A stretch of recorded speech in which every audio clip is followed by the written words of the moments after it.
Hello children's, आज मैं आपको पार्ट 6 पढ़ाऊँगी जो सेकेंड टर्म का फर्स्ट चैप्टर है। उसमें इसका नाम है संज्ञा के विकार। संज्ञा के जो विकार होते हैं वो 3 प्रकार के होते हैं, लिंग, वचन और कारक। संज्ञा शब्द विकारी शब्द है। प्रयोग के समय इनके रूपों में लिंग, वचन और कारक के कारण अनेक बार परिवर्तन हो जाता है। लिंग पढ़ते हैं। लिंग शब्द का अर्थ है चिन्ह अथवा लक्षण। शब्द के जिस रूप से ये पता चलता है कि वो पुरुष जाति का है अथवा स्त्री जाति का, उसे लिंग कहते हैं। इस प्रकार उसकी परिभाषा दी गई है। ये शब्द का वो रूप जो पुरुष या स्त्री जाति का बोध अथवा ज्ञान कराता है, लिंग कहलाता है। लिंग के भेद। लिंग हिंदी में लिंग 2 प्रकार के होते हैं, पुल्लिंग तथा स्त्रीलिंग। पुल्लिंग में आता है छोटा बच्चा खेल रहा है। बच्चा जो है वो लड़के को संबोधित करता है, तो ये पुल्लिंग में आता है। फिर बंदर जो है वो भी पुल्लिंग में आता है। नाना जी अखबार पढ़ रहे हैं, वो भी पुल्लिंग में आता है। उपयुक्त वाक्यों में बच्चा, बंदर और नाना जी पुरुष जाति का बोध करा रहे हैं। इस प्रकार वे शब्द जिनसे पुरुष जाति का बोध हो पुल्लिंग कहलाते हैं। स्त्रीलिंग छोटी बच्ची खेल रही है, बंदरिया पेड़ पर बैठी है, नानी जी स्वेटर बुन रही हैं। उपयुक्त वाक्यों में बच्ची, बंदरिया और नानी जी स्त्री जाति का बोध करा रहे हैं। इस प्रकार वे शब्द जिनसे स्त्री जाति का बोध हो स्त्रीलिंग कहलाते हैं। फिर लिंग की पहचान कैसे होती है। शब्द संज्ञा शब्दों को 2 वर्गों में बांटा गया है, प्राणीवाचक और अप्राणीवाचक। अप्राणीवाचक में निर्जीव वस्तुएं या पदार्थ आता है। निर्जीव जिसमें जान नहीं होती, जैसे कुर्सी, मेज, पंखा, ये सब चीज़ें।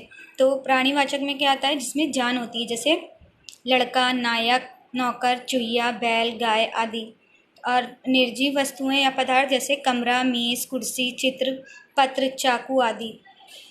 पुल्लिंग की पहचान। पर्वत, मास मतलब महीना, वार मतलब दिन तथा ग्रहों के नाम। ग्रहों मतलब कि जो इंग्लिश में, साइंस में पढ़ते हैं, सोशल में पढ़ते हैं, प्लैनेट्स, वही ग्रह। हिमालय, सावन, सोमवार, मरकरी आदि। द्रव्य पदार्थों तथा धातुओं के नाम भी पुल्लिंग होते हैं, जैसे दूध, पानी, लोहा, सोना आदि। रत्नों के नाम। रत्न मतलब जैसे हीरा, पन्ना, मोती। देशों और सागरों के नाम भी पुल्लिंग में आते हैं, भारत, रूस, जापान, हिंद महासागर आदि। शरीर के कुछ अंगों के नाम भी पुल्लिंग में आते हैं, जैसे नाक, कान, हाथ, मुंह, दांत, पैर आदि। ध्यान रखिए कि पृथ्वी, इमली, मक्खी, ज्वार, मूंग, चांदी, कॉफ़ी स्त्रीलिंग शब्द हैं। स्त्रीलिंग की पहचान। जिनके अंत में छोटा ऊ आए, जैसे वायु, आयु आदि, ये जो है स्त्रीलिंग होते हैं। जिनके अंत में बड़ा आ आए, जैसे परीक्षा, दया, कृपा आदि, ये भी स्त्रीलिंग है। जिनके अंत में बड़ी ई, इया, ता, आई, आओ, आए, जैसे कि नदी, लुटिया, मित्रता, मिठाई, घबराहट, सजावट आदि। नदियों, भारतीय तिथियों, भाषाओं और बोलियों के नामों, जैसे गंगा, यमुना, प्रथमा, द्वितीया, पंचमी, हिंदी, भोजपुरी, पंजाबी आदि। शरीर के कुछ अंगों, जैसे कि आँख, नाक, जीभ, कोहनी, टांग, कलाई आदि, ये सब स्त्रीलिंग में आते हैं। विशेष अब क्या बता रहा है, कुछ शब्द हमेशा पुल्लिंग होते हैं, जैसे कछुआ, उल्लू, कौआ, खटमल, खरगोश, गेंडा, गरुड़, चीता, तोता, बाज, बिच्छू, मच्छर, पक्षी आदि। मतलब ऐसा नहीं है कि ये अगर इसमें पुल्लिंग होते हैं तो इनका स्त्रीलिंग रूप नहीं होता है, लेकिन इनका, जैसे कि कछुआ हमारा पुल्लिंग शब्द है, अगर इसका हम स्त्रीलिंग रूप लिखेंगे तो इसके आगे लिख देंगे मादा कछुआ, तो वो स्त्रीलिंग रूप में चला जाएगा। तो यहाँ पे देखिए नीचे दिया है, पुल्लिंग स्त्रीलिंग बनाने के लिए इनमें नर अथवा मादा का प्रयोग करते हैं, जैसे नर कछुआ, मादा कछुआ, नर खरगोश, मादा खरगोश। कुछ शब्द हमेशा स्त्रीलिंग होते हैं, जैसे कोयल, गिलहरी, चील, तितली, दीमक, मकड़ी, मछली, जूं, मक्खी आदि। पुल्लिंग से स्त्रीलिंग बनाना। पुल्लिंग शब्दों से स्त्रीलिंग बनाने के लिए इन शब्दों के अंत में प्रत्यय जोड़ देते हैं। जैसे पहला दिया है, छोटा आ या बड़ा आ को बड़ी ई कर देते हैं, जैसे देव है तो उसको देवी कर देते हैं। इसी तरह ये सारे शब्द दिए गए हैं। फिर दूसरा है, छोटा आ को बड़ा आ कर देते हैं, प्रिय को प्रिया कर देते हैं, वान को वती कर देते हैं, जैसे धनवान है, इसका स्त्रीलिंग रूप धनवती हो जाएगा। अंत में नी जोड़ देते हैं, जैसे मोर है तो मोरनी, नी जोड़ दिया मोर में। अक का इका कर देते हैं, जैसे गायक, अक आ रहा है बीच में तो इसमें गा इका हो जाएगा। इन जोड़ देते हैं, लुहार, लुहार में इन जोड़ देंगे तो लुहारिन स्त्रीलिंग बन जाएगा। मान को मति कर देते हैं, आयुष्मान को आयुष्मति कर दिया। कुछ विशेष शब्दों के स्त्रीलिंग में परिवर्तन रूप, वर का वधु, विद्वान का विदुषी, बिलाव का बिल्ली, नंदोई का ननंद, साधु का सांडवी, नेता का नेत्री, इसी तरह ये भी दिया गया है। ये सब आप पढ़िए और इसे याद करिए। दूसरा आता है हमारा वचन। वचन का मतलब क्या होता है? संख्या। ठीक है, वचन किसे कहते हैं? संख्या। जो शब्द संज्ञा की संख्या को बताते हैं वे वचन कहलाते हैं। बच्चों, क्या आप बता सकते हैं कि इन चित्रों में कौन एक है और कौन अनेक? देखिए, ये नाम दिए गए हैं, एक और अनेक लिखा हुआ है, नीचे लाइंस खींची हुई है। इसमें एक अनेक मैंने लगाया हुआ, जैसे कि चिड़िया, चिड़िया। फिर इस प्रकार शब्द के जिस रूप से उसके एक या अनेक होने का पता चले वचन कहलाता है। फिर है वचन के भेद। वचन के कितने भेद होते हैं? वचन के दो भेद होते हैं, एक वचन तथा बहुवचन। एक वचन क्या है? शब्द के जिस रूप से एक व्यक्ति या वस्तु का बोध होता है उसे एक वचन कहते हैं, जैसे एक पुस्तक, एक बालक, एक मोर आदि।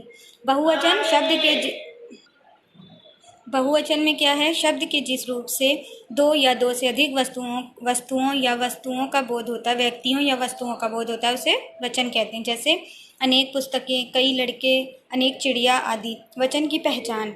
वचन की पहचान मुख्य रूप से दो प्रकार से होती है, एक संज्ञा अथवा सर्वनाम शब्दों के द्वारा और एक क्रिया के द्वारा। पहला संज्ञा अथवा सर्वनाम के द्वारा में लिखा है, बालक पढ़ रहा है, वह खेल रहा है, मैं कल स्कूल गया था। वह बालक जो है वो संज्ञा शब्द है, वह और मैं जो शब्द है वो सर्वनाम शब्द है। और बालक पढ़ रहा है मतलब ये एक वचन है। वह खेल रहा है, वह जो है वो एक के लिए यूज़ हुआ है तो एक वचन है। मैं एक अकेले के लिए यूज़ होता है इसलिए ये भी एक वचन है। इसके अपोजिट में दिया है, बालिकाएं पढ़ रही हैं, बहुवचन शब्द है। बालिकाएं, बहुत सारी बालिकाएं हैं। वे खेल रहे हैं, वे बहुत सारे लोगों के लिए यूज़ होता है इसलिए ये बहुवचन है। हम भी बहुत लोगों के लिए यूज़ होता है इसलिए वो भी बहुवचन है। फिर क्रिया के द्वारा पता चलता है कैसे?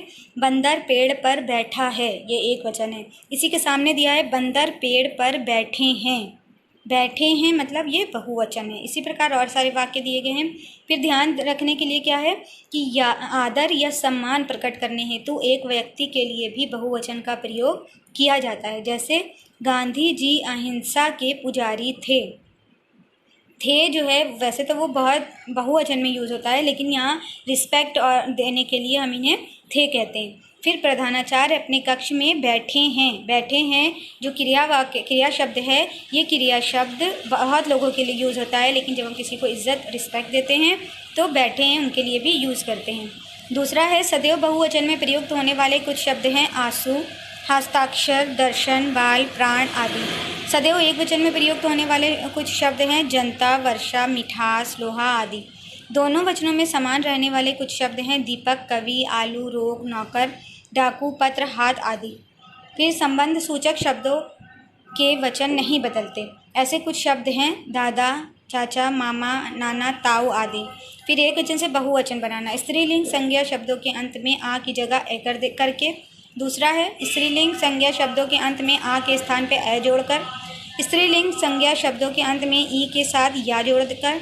स्त्रीलिंग संज्ञा शब्दों के अंत में बड़ी ई के साथ या जोड़कर। स्त्रीलिंग संज्ञा शब्दों के अंत में या की जगह या करके। पुल्लिंग शब्दों के अंत में बड़ा आ की जगह ए करके। छोटा ऊ, बड़ा ऊ या औ के समाप्त होने वाले शब्दों में ए जोड़कर। कुछ शब्दों में बहुवचन बनाने के लिए वृंद, वर्ग, जन, लोग, गण आदि जोड़। प्रातःकाल भ्रमण स्वास्थ्य वरदान है। शुद्ध वायु, ये कारक पढ़ रहे हैं हम। शुद्ध वायु सेवन करने व्यक्ति दिन भर चुस्त एवं फुर्तीला बना रहता है। हरी घास चलना स्वास्थ्य वायु सांस लेना लाभदायक है। अनेक तरह रंग बिरंगे फूल वातावरण अत्यंत सुखद बनाते हैं। आलसी व्यक्ति प्रातःकाल इस मनोरम दृश्य आनंद नहीं ले सकते। उपयुक्त गद्यांश स्पष्ट नहीं है क्योंकि इसके वाक्य परस्पर संबंध नहीं है। कारक संज्ञा सर्वनाम का क्रिया के साथ संबंध जोड़ते हैं। कारक के द्वारा संज्ञा सर्वनाम का वाक्य के अन्य शब्दों के साथ भी संबंध स्पष्ट होता है। अब संशोधन के उपरांत उपयुक्त गद्यांश को पुनः पढ़िए। जैसे प्रातःकाल भ्रमण हमने पढ़ा था, प्रातःकाल भ्रमण स्वास्थ्य वरदान है, तो इसका जो कारक शब्द हमने क्या लगा दिया है, प्रातःकाल का भ्रमण स्वास्थ्य के लिए वरदान है। शुद्ध वायु का सेवन करने से व्यक्ति दिन भर चुस्त एवं फुर्तीला बना रहता है। हरी घास पर चलना स्वास्थ्य वायु में सांस लेना लाभदायक है। अनेक तरह के रंग बिरंगे फूल वातावरण को अत्यंत सुखद बनाते हैं। आलसी व्यक्ति प्रातःकाल के इस मनोरम दृश्य का आनंद नहीं ले सकते। का, के लिए, का, से, पर, में, के, को, के, का के प्रयोग से वाक्य परस्पर संबंध हो गए हैं। उनका अर्थ भी स्पष्ट हो गया। ऐसा कारकों के चिन्हों के प्रयोग से हुआ। इस प्रकार इसकी परिभाषा दी गई है। संज्ञा या सर्वनाम शब्दों का क्रिया के साथ संबंध कारक द्वारा स्पष्ट होता है। कारक के भेद का संज्ञा सर्वनाम शब्दों का क्रिया के साथ संबंध अनेक रूपों में होता है। इसके आधार पर कारक भी अनेक प्रकार के होते हैं। जैसे यहाँ कारक की कुछ विभक्तियाँ चिन्ह दी गए हैं। पहला है कर्ता। कर्ता का चिन्ह है ने। फिर कर्म को, करण से, द्वारा, संप्रदान के लिए को, अपादान से, संबंध का, के, की, रा, रे, री, अधिकरण में, पर, संबोधन है, अरे। कर्ता कारक क्या है? कर्ता का अर्थ है करने वाला। वाक्य में क्रिया करने वाले को कर्ता कहते हैं। कर्ता कारक से क्रिया के करने वाले का पता चलता है। क्रिया से पहले कौन, किसने लगाकर देखने से जो उत्तर आए वही कर्ता कारक है। जैसे दिव्या पुस्तक पढ़ रही है। क्रिया क्या है? पढ़ रही है। प्रश्न कौन, कर्ता, दिव्या, कारक चिन्ह कुछ नहीं दिया। फिर है खाना खाया किसने, मिहिर ने। तो फिर पहला क्रिया खाना खाया, किसने खाया? मिहिर ने। और कारक चिन्ह क्या है? ने। कर्म कारक क्या है? वाक्य में जिस शब्द पर क्रिया का फल पड़ता है, मतलब आप जिसके लिए काम कर रहे हो उसको कर्म कारक कहते हैं। ठीक है, जिससे क्रिया से पहले क्या किसको लगाकर देखने से जो उत्तर आए वही कर्म कारक है। जैसे मुनील ने सुमित को बुलाया। आंसर क्या बता रहा है? मुनील ने सुमित को बुलाया। क्या दिया हुआ है? क्रिया से पहले। क्रिया क्या है? बुलाया। तो बुलाया से पहले क्या? सुमित को। किसने क्या लगा दिया? तो सुमित को जो है वो हमारा कर्म है। फिर करण कारक। कर्ता जिस साधन या माध्यम से क्रिया करता है उसे करण कारक कहते हैं। क्रिया से पहले किससे, किसके द्वारा लगाकर देखने से जो उत्तर आए वही करण कारक है। जैसे दीपक ने पेंसिल से चित्र बनाया। क्रिया से पहले क्या करा? क्रिया क्या है? बनाया। क्या बनाया? किससे बनाया? पेंसिल से। किससे बनाया? पेंसिल से। ये है हमारा करण कारक।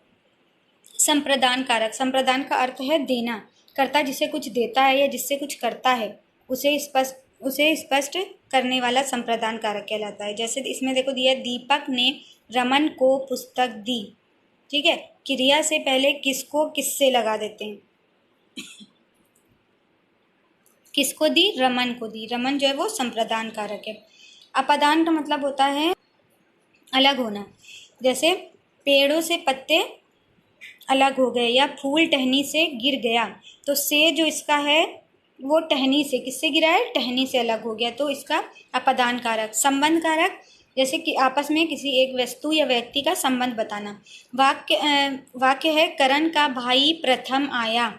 तो क्या कौन आया? करण का भाई। का भाई जो है वो संबंध कारक है। अधिकरण कारक। अधिकरण क्या है? मतलब जो हमारा अधिकार है, जो हम कर सकते हैं। जैसे कि कक्षा में छात्र बैठे हैं, कक्षा में छात्र ही बैठते हैं, ये उनका अधिकार है। तो इसमें क्या है? कहाँ बैठे हैं? कक्षा में। क्रिया के साथ कहाँ किस में लगा कर देखने से। बैठे हैं जैसे लिखा है क्रिया, इसमें हम लिखेंगे छात्र कहाँ बैठे हैं, तो हम क्या लिखेंगे आंसर में? कक्षा में छात्र बैठे हैं। ये हो जाएगा हमारा अधिकरण कारक। फिर आता है संबोधन। संबोधन होता है संज्ञा के जिस रूप से पुकारने या संकेत करने का बोध हो उसे संबोधन कारक कहते हैं। जैसे संबोधन कारक का प्रयोग वाक्य के प्रारंभ में होता है तथा इसके बाद संबोधन चिन्ह लगाते हैं। अरे, जैसे अरे भाई मुझे सड़क पार करा दो। अरे भाई का मतलब वो उसे बुला रहा है, संबोधित कर रहा है।